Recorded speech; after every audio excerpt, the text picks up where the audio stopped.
gerek aklamagan ödümünü Ey kalkmak gerek aklamagan ödümünü Barçanı aradı koyan kendilerini Adana kakin arabını Ençelerlerini yudan kendilerini Ey adaşiri devler bilen bağladan Yok o deryadan ayrımadan Dağıdı ayırdan volkar oğlandan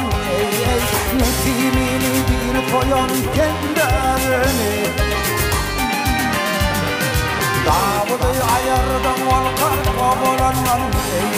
Netimini bir koyan kendilerini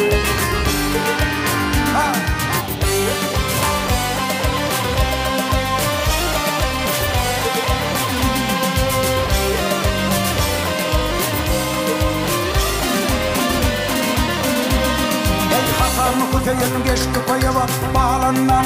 Ey hazan kutayın geçti koya bak bağlanan Dağlar yanı kurtuluğun varından Deryanını çöktü akyan yerinden Çağaların çekip koyan kendilerini Deryanını çöktü akyan yerinden Çağalarını çekip koyan kendilerini